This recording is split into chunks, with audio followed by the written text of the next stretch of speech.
High wears, defeat diseases کی series میں میں ڈاکٹر شیرین آپ کے ساتھ میری ویڈیو کو لائک کریں، سبسکرائب کریں اور آگے بھی شیئر کریں تاکہ زیادہ سے زیادہ لوگوں تک یہ جو ریسنٹ ریسرچ پہ میری معلومات ہوتی ہیں ان سب تک آپ لوگوں تک پہنچتی رہے اور آپ سب اپنی زندگیاں بہت خوشی سے صحت مندی کے ساتھ بغیر کسی بیماریوں کے گزار سکیں۔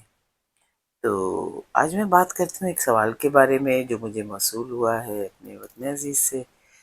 میرے بہت ہی ایک اچھے جاننے والی فیملی، انہوں نے مجھ سے سوال کیا کہ ان کی جو پوتی ہے انہیں کہ بخار ہو گیا، اور جو تو وہ کچھ شاید چکن پاکس، میں نے کہا انہیں جو میرا اندازہ تھا اور وہی بات میں صحیح ثابت ہوا، کیونکہ ظاہر ہے میں تو دور ہوں کہ وہ ہے۔ تو انہوں نے کہا کہ ڈاکٹر نے جب انہوں نے وہاں پہ دکھایا تو کوئی آئنٹمنٹ لگانے کو کہا ہے، تو کیا وہ بچی کو نہلا سکتے ہیں؟ تو نہلانا تو بخار میں اور اس طرح سے صحیح نہیں ہوتا۔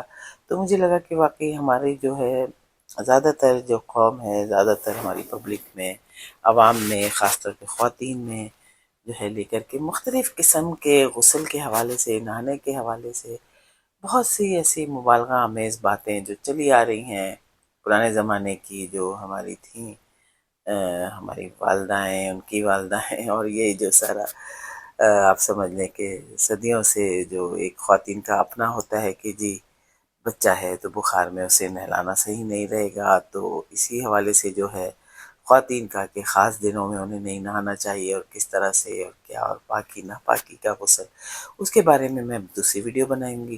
تو آج میں جو ہے وہ صرف بچوں کو بخار میں نہلانا کیا خطرناک ہے، اس متھ کے بارے میں۔ متھ کہتے ہیں کوئی بھی یعنی کہ مبالغہ جو کہ پھیلا ہوا ہے، تو یہ سب سے عام غلط فہمی ہے کہ بخار میں بچوں کو نہلانا خطرناک ہے۔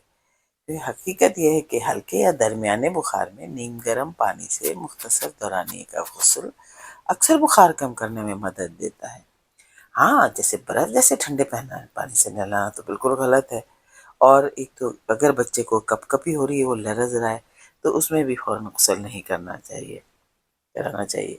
اگر بچہ ہوش میں ہے، اسے کوئی کپ کپی نہیں ہے، وہ لرز نہیں رہا ہے بخار میں، تو نیم گرم پانی محفوظ ہوتا ہے۔ اسی طرح سے کیا نزلہ زکام یا کھانسی میں نہانا بیماری بڑھا دیتا ہے؟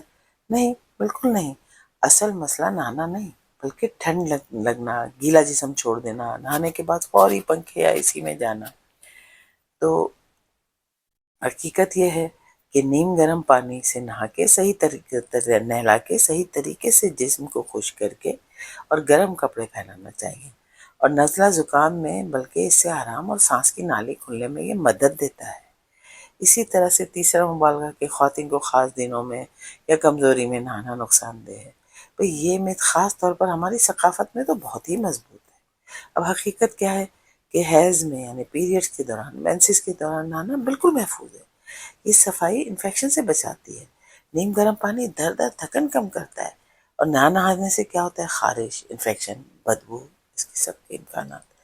اسی طرح سے متھ کیا ہے؟ متھ نمبر 4، مبالغہ نمبر 4 کہ چھوٹے بچوں کو روز نہلانا انہیں کمزور کر دیتا ہے۔ نہیں بھائی، حقیقت کیا ہے؟ بچوں کو روزانہ یا ایک دن چھوڑ کر نہلایا جا سکتا ہے، ہلکے صابن سے، نیم گرم پانی سے اور مختصر دورانیے کے ساتھ۔ تو اہم بات یہ ہے کہ بہت ٹھنڈا پانی جو ہے اس سے نہ نہلائیں، دیر تک گیلا نہ رکھیں، یہ سب نقصان دہ ہو سکتا ہے، نہانا نہیں ہوتا۔ اب کب نہلانے میں احتیاط ضروری ہے؟ پھر غسل سے پرہیز یا احتیاط کریں کب؟ ان کیسز میں جبکہ تیز بخار کے ساتھ بچے کو کپ کپی ہو، وہ لرز رہا ہو، شدید کمزوری یا بے ہوشی ہو، نمونیا یا سانس کی شدید تکلیف ہو، ایسی صورت میں پہلے ڈاکٹر سے مشورہ ضروری ہے۔ تو ٹپس یہ ہیں کہ نہانا بیماری نہیں، طریقہ غلط ہو تو مسئلہ بنتا ہے۔ نیم گرم پانی سب سے محفوظ ہے۔ غسل کے بعد جسم کو فوراً خشک کرنا ضروری ہے، اور بچوں اور خواتین کے لیے صفائی سبھی کے لیے صحت کا اہم حصہ ہے۔ یاد رکھیں، صفائی ڈرنے کی چیز نہیں ہے، بلکہ یہ تو انتہائی اہم ہے، اور صحیح معلومات ہی اصل حفاظت ہے۔ تو درخواست کرتی ہوں میری ویڈیو کو لائک کریں، سبسکرائب کریں اور آگے بھی شیئر کریں، تاکہ یہ سارے اس طرح کے مت ہوئے، یہ ساری اس طرح کی جو مبالغہ آمیز باتیں چلی آتی ہیں، ان سب سے آپ لوگ دیکھ سکیں کہ یہ سب غلط ہیں اور صحیح کیا ہے۔ تو چلیں ملتے ہیں اگلی ویڈیو میں مزید معلومات کے ساتھ، تب تک کے لیے بائے۔